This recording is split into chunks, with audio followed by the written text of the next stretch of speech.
So after the brutal clarity of Chapter 2, where intellectual chaos was replaced with a solid framework, we now get to the operational challenge. Chapter 3 isn't more philosophy. Think of it as an execution manual. It's the bridge between knowing what is right and actually doing what is necessary. Arjuna, now armed with this powerful understanding of the eternal self, finds himself in a new kind of trap. He asks Krishna a question that is devastatingly simple. If understanding is the highest goal, why are you pushing me into this terrible action? Why should I engage in a flawed world if I now possess a higher truth? And that right there, that's the central problem of this entire chapter.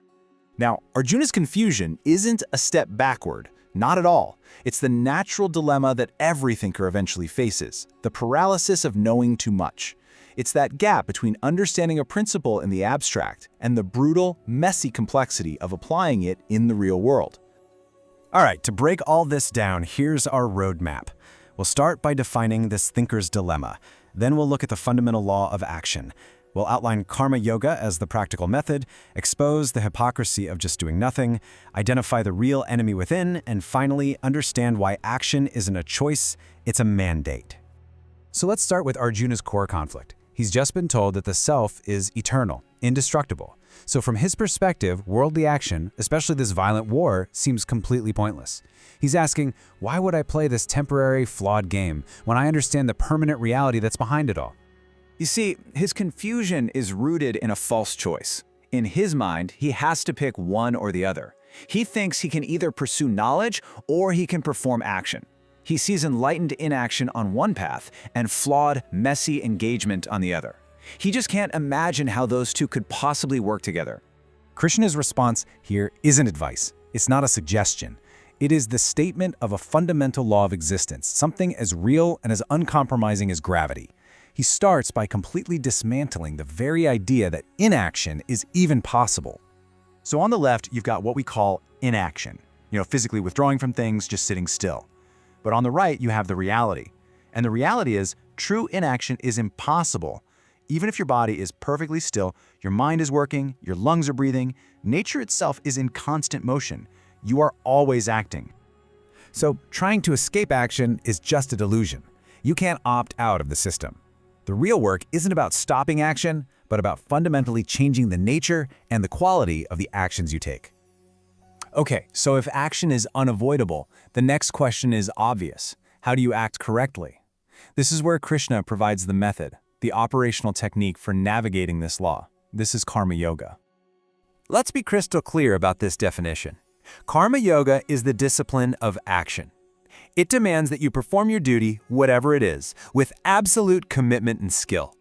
But at the same time, you have to maintain complete psychological detachment from the results, from success, failure, praise, or blame.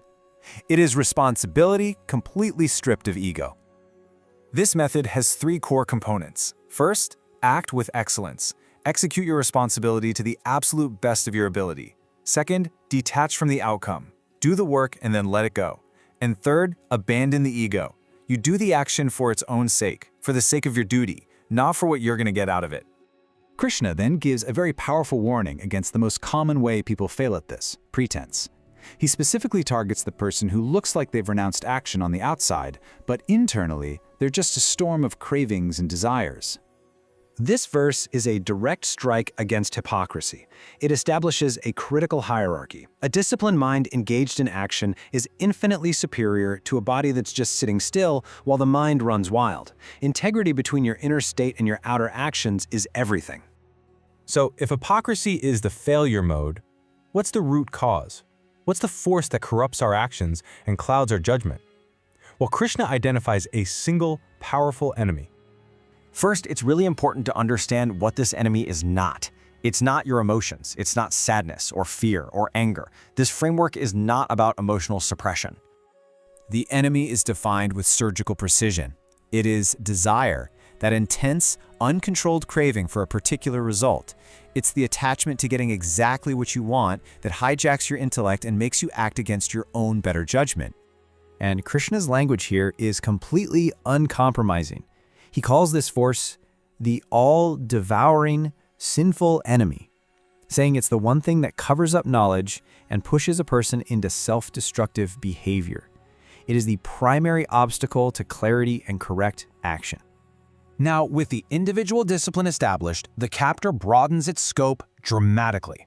Correct action isn't just a tool for your own personal clarity. It's presented as a non-negotiable social responsibility, especially for anyone in a position of leadership. This is the principle of ethical leadership. A leader simply can't afford the luxury of inaction or undisciplined action because their behavior sets the standard for the entire system. Their actions create the culture that everyone else ends up following. A stable, functional society is built on one thing: individuals performing their duties with integrity and detachment.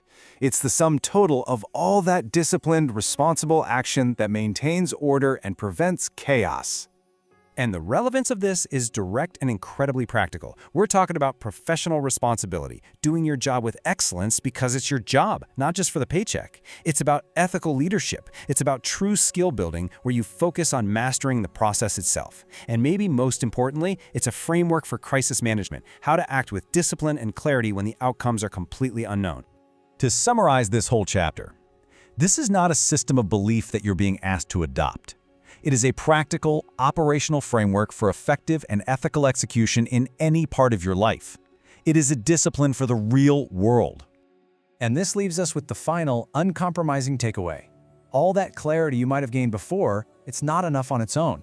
It's a prerequisite, yes, but it only finds its real purpose through disciplined application. Wisdom without action is, and always will be, incomplete.